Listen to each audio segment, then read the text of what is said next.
सुबह होते ही गुरु का ध्यान करते हुए, नाम जपते हुए धरती पे पैर रखो। फिर तरोताजा होकर दूसरी जगह आसन बिछाओ और तब नाम जपना शुरू करो।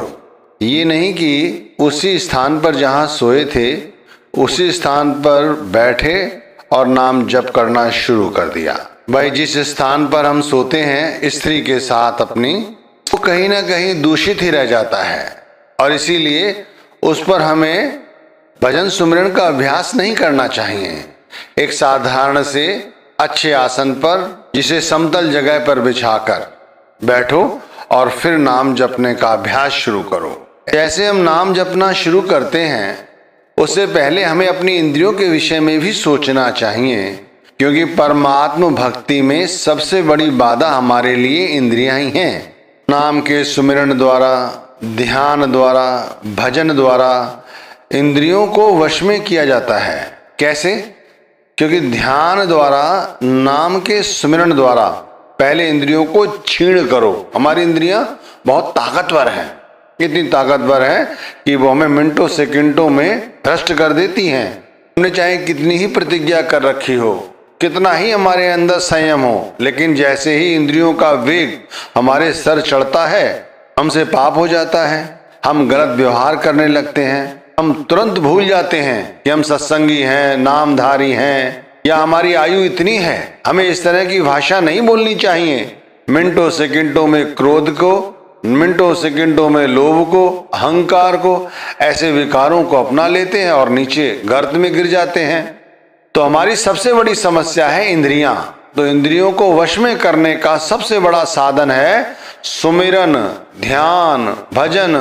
ये सब, इन सब के द्वारा सबसे पहले इंद्रियों को क्षीण करो, दुर्बल करो। ये इंद्रियां कैसे दुर्बल होती हैं, कैसे क्षीण होती हैं? तो भाई, ये वैराग्य द्वारा होती हैं। वैराग्य, जब हमारे अंदर वैराग्य जागता है तब ये क्षीण होती हैं। जब हम त्यागी बनते हैं, जब हम त्याग करना शुरू कर देते हैं, तब ये क्षीण होती हैं। जब हम धैर्य रखना सीख जाते हैं तब ये क्षीण हो जाती हैं। जब हमारे अंदर संतोष आ जाता है तब ये दुर्बल हो जाती हैं। जब हमारे अंदर ब्रह्मचार्य जाग जाता है तब ये क्षीण हो जाती हैं। जब हमारे अंदर परमात्म भक्ति का जोश आता है, सुध आती है, तब ये क्षीण हो जाती हैं। जब हमें गुरु का स्वरूप हर वक्त दिखाई देता है तब ये क्षीण हो जाती हैं।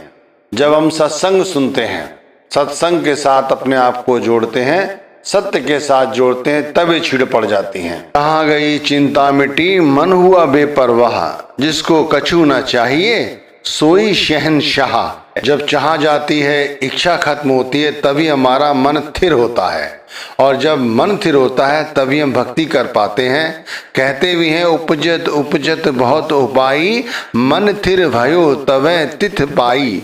जब हमारा मन स्थिर होता है, जब हमारा मन नाम के साथ जुड़ जाता है, तभी हमारे अंदर शांति आती है। वरना बाहर ही बाहर भटकते रहते हैं। बाहर खोजत जन्म गवाया, उन मनी ध्यान घट भीतर पाया। जब तक ध्यान अंदर नहीं लगता तब तक बाहर चाहे सारी जिंदगी भटकते रहो, तब भी कुछ नहीं बनेगा। तो इंद्रियों को वश में केवल नाम के सुमिरन द्वारा ही ये संभव नहीं है कि वो बस में आ जाएं। इसके लिए सबसे पहले, जैसे बताया है, कि त्याग करना सीखो, त्यागी बनो। भाई, जो वस्तु, जो व्यक्ति, जो पदार्थ हमारी चिंताएं बढ़ाएं, जो हमें भजन बंदगी से दूर ले जाएं, उनका त्याग करना सीख लो। उदाहरण के तौर पर हमारे हाथ में मोबाइल रहता है। मोबाइल आज सबसे ज्यादा हमारा समय खराब करता है। हम बेमतलब में अपना समय मोबाइल पर लगा देते हैं। तो त्याग दो इस मोबाइल को, जितना जरूरत हो उतना इस्तेमाल करो। किसी से बातचीत करनी है, कोई अन्य कार्य है, तो भाई उसको जरूर इस्तेमाल में लाओ, लेकिन हर वक्त मोबाइल के साथ ही लगे रहना, एक उदाहरण दिया जा रहा है। इसी तरह कोई व्यक्ति जिसके साथ हमने मित्रता बनाई हुई है, शत्रुता बनाई हुई है, हम उसके विषय में ही सोचते रहते हैं, तो भाई इससे भी हमारा जो मन है वो दुखी रहता है। तो हमें क्या चाहिए? हम इसका भी त्याग कर दें, उन पदार्थों का, उन संबंधों का, उन रिश्तों का, उन चीजों का तुरंत त्याग कर दें जो हमारी भक्ति में बाधा हैं, जो हमारे अंदर इच्छाओं को जन्म देती हैं। अब इसी तरह हमारे अंदर यदि काम की आसक्ति है तो जहाँ काम है भाई वहां नाम नहीं हो सकता। इसीलिए कामों को भी त्यागो। काम से मतलब समझ रहे हैं आप, वो काम जो हमें परमात्मा से दूर रखे। जहां काम तहाँ नाम नहीं, जहां नाम नहीं काम, दोनों कबहू ना मिले, रव रजनी एक ठाम। इस तरह भाई हमें काम का त्याग करना है, अपनी इंद्रियों से दूर रहना है, अपनी इंद्रियों के वश में नहीं रहना है जैसे अभी हैं। इसी तरह क्रोध को त्यागो। जब तक क्रोध नहीं त्यागोगे तब भी हमारी भक्ति नहीं बनती। तो जैसे काम छोड़ा है वैसे ही क्रोध को भी छोड़ने का अभ्यास बनाओ। अरे संसार में क्रोध का ही बोलबाला है, दसों दिशाओं में क्रोध ही क्रोध है। इसीलिए देख लो कहाँ लोग मीठा बोलते हैं। भजन सिमरन करना सिखा रहा हूं सुबह, ये मत भूलना कि सुबह सुबह हम क्या करें वो सिखा रहा हूं। सिमरन करने बैठे हुए हैं, ध्यान करने बैठे हुए हैं, भजन करने बैठे हुए हैं, तो सबसे पहले नाम जप करते समय ये जो आसक्तियां हैं इनका भी त्याग करना आवश्यक है। वरना नाम जपते रहते हैं हम लोग, फिर वैसे ही रहते हैं। तो बात करते करते हम क्रोध तक आ गए हैं कि हमें क्रोध भी त्यागना है। क्यों? क्योंकि क्रोध के वशीभूत रहेंगे तब भी हमारा विवेक जागृत नहीं होगा। क्योंकि जब क्रोध आता है तब विवेक नष्ट हो जाता है और हम पाप कर बैठते हैं। दसों दिशा में क्रोध की उठी अपर बल आग, शीतल संगत साधकी तहां उपजिए भाग। शीतल संगत साधकी, जो गुरु ने हमें नाम दिया है, ये साधु की संगति है, ये परमात्म संगति है। इसी के साथ हमें जुड़े रहना है, क्योंकि जब तक इसके साथ हम जुड़े रहेंगे तब तक क्रोध हमारे निकट नहीं आएगा। इंद्रिय आती हमारी लोभ के कारण ही हम गर्त में गिरे रहते हैं, इससे ऊपर नहीं उठते। जैसे उपमा दी जाती है, समझाया जाता है कि मक्खी को ही ले लो, वो लोभ के कारण ही बीच में बैठ जाती है गुड़ के, और फिर उसके पंख, उसके पांव उसी में फंस जाते हैं और तड़प तड़प के मर जाती है। हम भी तो इसी तरह हैं। हम भी घर परिवार की आसक्ति से इतना उलझ गए हैं कि हमारे चारों तरफ घर परिवार ही, इच्छाएं ही घूमती रहती हैं और हमसे भजन बंदगी नहीं होती। कहा भी गया है, माखी गुड़ में गड़ रही, पंख रहे लपटाए, तारी पीटे सुरधने, लालच बुरी बलाए। तो लालच रूपी इंद्रिय का त्याग करना हमारे लिए बहुत आवश्यक है। जब तक ये लालच होगा, लोभ होगा, तब भी हम भक्ति नहीं कर सकते। तब भी हम इस इंद्रिय के वशीभूत होकर फिर से गर्त में गिरे रहेंगे। जैसे जैसे अभ्यास करते हैं वैसे वैसे हम पाते हैं इसके बाद हमारे ऊपर मोह चढ़ जाता है। मोह, आप देख लीजिए बच्चों का कितना मोह है, पत्नी का कितना मोह है, शरीर से कितना मोह है। इन कारण से भी हम भक्ति नहीं कर पाते। उसके बाद हमारे सामने खड़ी होती है अहंकार की इंद्रिय। अहंकार देख लो कितना है, हमें इतना अहंकार है इस शरीर का, इस धन संपत्ति का, इस परिवार का, कि भाई हम इंसान को इंसान नहीं समझते। और देखो किस तरह हम पाप पे पाप करते चले जा रहे हैं, लोगों का दिल दुखा रहे हैं, हमें पता ही नहीं। सच्ची भक्ति करने वाले अपना अहंकार त्याग देते हैं। माया तजी तो क्या भया, मान तजा नहीं जाए, मान बड़े मुनि वर गले, मान सवन को खाए।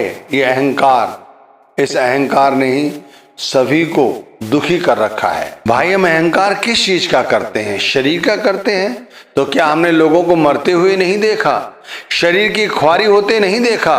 आप देख लो, इस शरीर का अहंकार करते हैं। ये हड्डियां जो है ना, ये हड्डियां, इसी पे सारा शरीर है।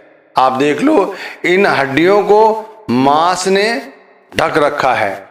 आप समझ रहे हैं, इस मांस ने इसे ढक रखा है, और वो मांस किसी का गोरा है, किसी का काला है। हम उस पे इतराते हैं। जब यही शरीर जलाने के लिए शमशान घाट पर लकड़ियों के ऊपर रखते हैं, थोड़ी देर में जब ये जलता है तब कैसी यही मांस फपकता है, उबलता है, और देख लो सारी हड्डियां कड़कड़ कड़कड़ करके टूटती हैं।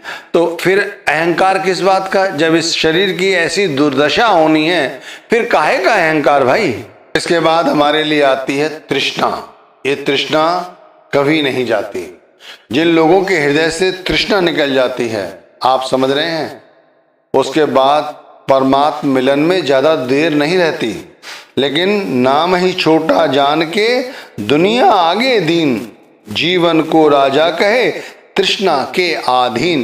देख लो, नाम को नहीं जपते, नाम को, शब्द को परमात्मा नहीं समझते और दुनिया के आगे हाथ पसारते फिरते हैं। भाई ये तृष्णा के अधीन हो तब भी भक्ति नहीं कर पाओगे, तब भी इन इंद्रियों को नहीं जीत पाओगे। साधना में भाई समय लगता है, इसमें सफल होने के लिए भी समय देना पड़ता है। ये नहीं कि आज बैठे और आज ही हम अपनी इंद्रियों को वश में कर लेंगे, नहीं भाई, इसमें वर्षों लग जाते हैं, महीनों लग जाते हैं भाई। इसमें समय देना पड़ता है, अपने आप को जज्ब करना पड़ता है, मिट्टी में मिलाना पड़ता है। मन से अहंकार, क्रोध, जो वासनाएं इतनी सारी बताई, इन सबको निकाल कर फेंकना पड़ता है। बड़े संयम की आवश्यकता है, तब जाकर कहीं ये सब मिलता है।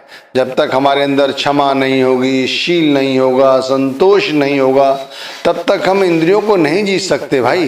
देख लो, सत्संगी बहुत सारे हैं, नामधारी भी बहुत सारे हैं, ज्ञानियों की कोई कमी नहीं है, ध्यानी भी बहुत सारे हैं, लेकिन असलियत में जो शीलवंत है, जिसने अपने आप को शील के साथ, संतोष के साथ, अंदर सब्र के साथ जोड़ा हुआ है, वही व्यक्ति वाकई में इन इंद्रियों को जीत सकता है। आ भी गया है, ज्ञानी ध्यानी संयमी दाता सूर अनेक, जपिया तपिया बहुत है, शीलवंत कोई एक ऐसा है जो शीलवंत है। इसीलिए आसन पर बैठे हुए हैं और गुरु नाम की भजन बंदगी शुरू करना चाहते हैं तो धैर्य पूर्ण, शांत चित्त होकर, स्थिर बुद्धि होकर, दृढ़ता के साथ आगे बढ़ने का हमें प्रयास करना है। सबसे पहले हमें सत्संग से जुड़ना चाहिए। बिन सत्संग विवेक न होई, राम कृपा विन सुलभ न सोई। हमें जैसे भी हो, हमें सत्संग के माध्यम से अपने आप को, अपने चित्त को ठहराने की कोशिश करनी है। जो सत्संग में बताया जाए, जो गूढ़ रहस्य, उसे समझो। सत्संग के द्वारा आंतरिक शांति प्राप्त होती है और इंद्रिय साधना में भी हमें सहायता मिलती है। फिर भगवान पर विश्वास करते हुए, गुरु नाम पर विश्वास रखते हुए नित्य प्रति प्रातः काल और सायंकाल दोनों वक्त भजन बंदगी जरूर करो। अभी जैसे मैं आपको सुबह सुबह भजन बंदगी करने के बारे में बता रहा हूं, तो दिन की शुरुआत नाम के कीर्तन सुनने से करो। जो हम बानियां सुनते हैं सत्संगों में जाकर, या घर में टेप रिकॉर्डर पर, या यूट्यूब के किसी माध्यम से, या किसी और अन्य तरह से, जैसे भी सुनते हैं, उन्हें मन ही मन दोहराने की कोशिश किया करो, मन ही मन उनका कीर्तन किया करो। ऐसा करने से मन शीतल और शांत रहता है। फिर ब्रह्मचार्य का पालन करो। ब्रह्मचार्य का, आंखों को, कानों को खुली छूट मत दो, बिल्कुल खुली छूट मत दो। प्रतिदिन सुबह और शाम 1 घंटे का सुमिरन भजन करने की आदत डालो और फिर समय को बढ़ाओ। समय बढ़ाना है हमें। मीठा बोलने की कोशिश करो, मीठा और सुंदर, और जरूरत पड़ने पर ही बोलें, बेमतलब में ना बोलें। इसी तरह भाई दान देने की आदत डालें, लोगों की मदद करने की कोशिश करें। घर में यदि किसी को जरूरत है तो करें, यदि पड़ोस में है तो करें, यदि साथ संगत की सेवा कर सकते हैं तो भी करें। हमेशा अपने आप को काम की आसक्ति से दूर रखो, चाहे स्त्री हो चाहे पुरुष। तो अब सुबह सुबह हम नाम के सुमिरन करने बैठे हुए हैं एक अच्छे आसन पर, तो हमें अपने ध्यान को आज्ञा चक्र की ओर समेटना है। अब यदि इंद्रियां हमारे मन को नीचे की ओर ले जाएंगी तो फिर ऊपर की ओर चढ़ना असंभव है। इसीलिए बताया है कि इंद्रियों को जीतो। जैसे जैसे इंद्रियों को जीतोगे वैसे वैसे भजन सुमिरन बनने लगेगा। देखो, शुरुआत करो, समय लगेगा, 2 वर्ष, 4 वर्ष, 10 वर्ष, हो सकता है महीने 2 महीने में भी हमारा काम बन जाए, लेकिन हमें मेहनत करनी है, हमें पीछे नहीं हटना है।